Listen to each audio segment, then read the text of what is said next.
قل لا أسألكم عليه أجرا إلا المودة في القربى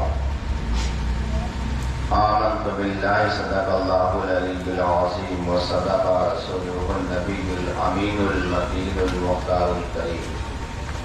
ونحن على ذلك لمن الشاهدين والشاكرين والحمد لله رب العالمين.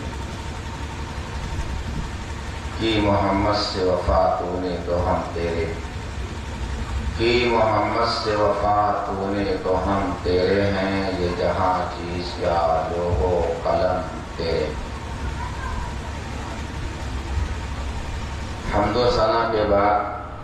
قرآن مقدس کی ایک بہت ہی مشہور آیت کریمہ تلاوت کرنے کا شرف حاصل کیا، جس کی روشنی میں آج کی محفل میں کچھ عرض کرنے سے قبل بہتر ہی نہیں بلکہ نہایت ضروری سمجھتا ہوں کہ سبھی لوگ مل کر اپنی محبتوں کا ثبوت دیتے ہوئے بارگاہ نبی و آل نبی میں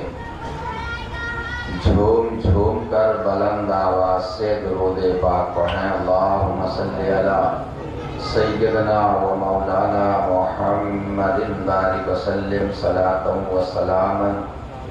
علیک یا رسول اللہ صلی اللہ تعالی علیہ وسلم. ثانی نہیں ہے جس کا سارے جہان میں،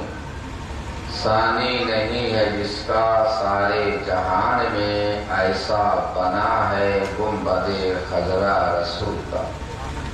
اور دنیا نہ لا سکے گی حشر تک مثال، دنیا نہ لا سکے گی حشر تک مثال، سجدہ جو کر گیا ہے نواسا رسول کا، سجدہ جو کر گیا ہے نواسا رسول کا. مانگو دعا وسیلے سے خالی نہ جائے گی،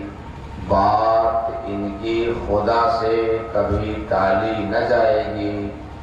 عشق غم حسین میں آنسو بہا کے دیکھ، اتنی خوشی ملے گی کہ سنبھالی نہ جائے گی، اتنی خوشی ملے گی کہ سنبھالی نہ جائے گی. عزیزان وطن، ملت کے نوجوانوں، بزرگوں اور بھائیوں، بہت ساری باتیں آپ سبھی لوگ آج چھٹویں محفل تک سماعت فرما چکے ہیں، اور کوئی نیا واقعہ نہیں، نئی داستان نہیں. واقعات کربلا عرصہ دراز قدیم زمانے کا ہے، لیکن جب بھی محرم شریف کا چاند طلوع ہوتا ہے تو واقعات کربلا پڑھنے سے ایسا لگتا ہے کہ ابھی چند دن گزرے ہیں. کربلا کے میدان کو ہوئے اس انداز سے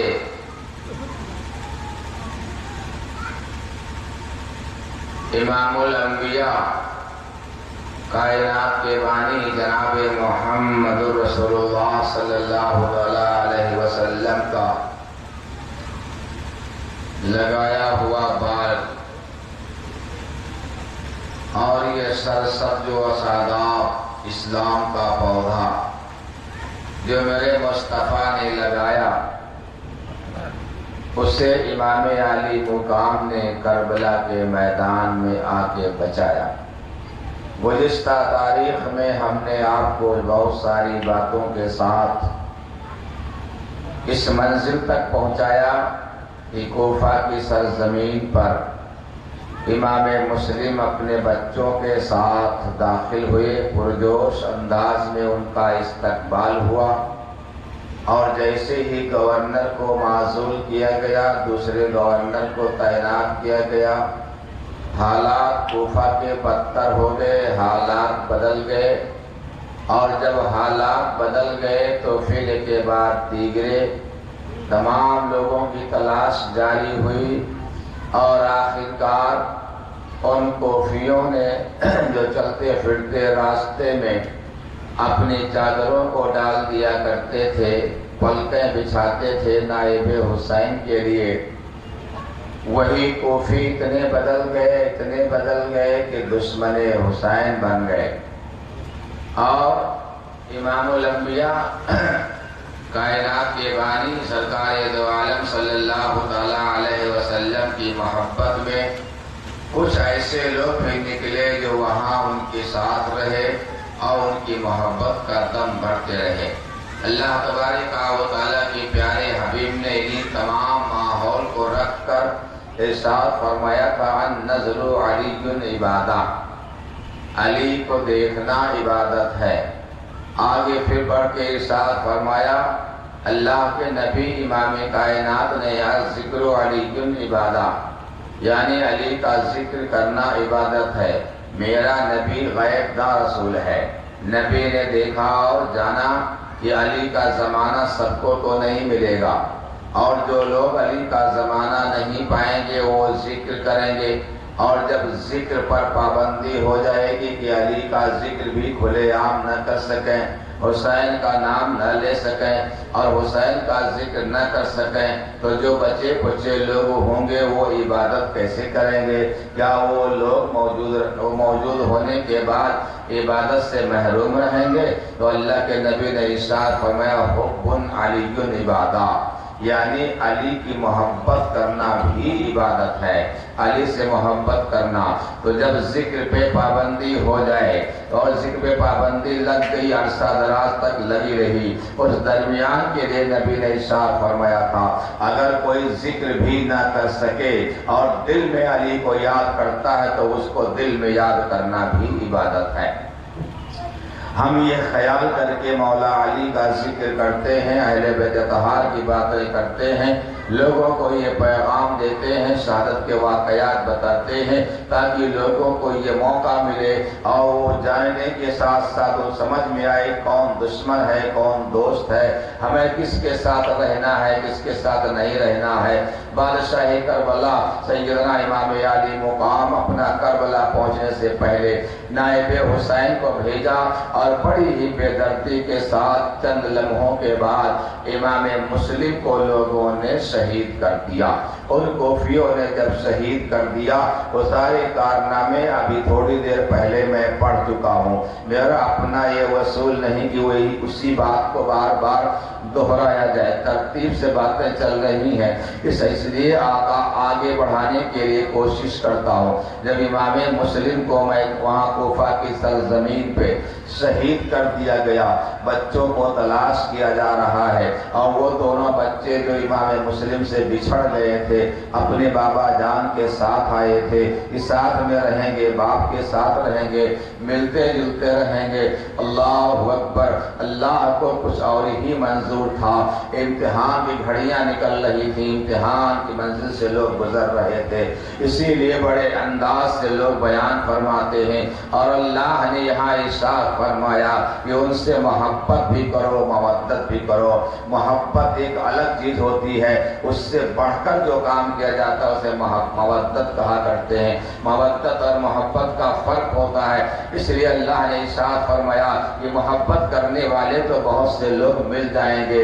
لیکن مودت کرنے والے بہت کم لوگ ملیں گے۔ اللہ کے نبی امام کائنات سرکار دو عالم صلی اللہ علیہ وسلم کی بارگاہ میں جب یہ بات پیش کیا گیا، آیت کریمہ کی شان نزول ہوئی، صحابہ کرام نے عرض کیا تھا یا رسول اللہ ہم لوگ اندھیالے میں تھے، آپ نے مجھے اجالے میں نکالا، ہم لوگ گمراہ تھے کفر میں تھے، آپ نے اسلام والا بنایا، ہم لوگ برائیوں میں تھے، آپ نے مجھے نیکی کرنے والا بنایا، ہم لوگ بے نمازی تھے، آپ نے نمازی بنایا، ہم گنہگار تھے، آپ نے اچھا بنایا، ہم لوگ اس دنیا کی دھرتی پہ چلتے پھرتے لوگوں کا مال لوٹ لیتے تھے، آپ نے مجھے ان کا پاسباں بنایا، ان کا محافظ بنایا۔ یا رسول اللہ اتنا کام کرنے کے بعد ہم چاہتے ہیں کہ آپ کو کچھ دے دیں، اس کے بدلے میں آپ کو کچھ دے دیں۔ اللہ کے نبی نے ارشاد فرمایا نہیں مجھے کچھ نہیں چاہیے،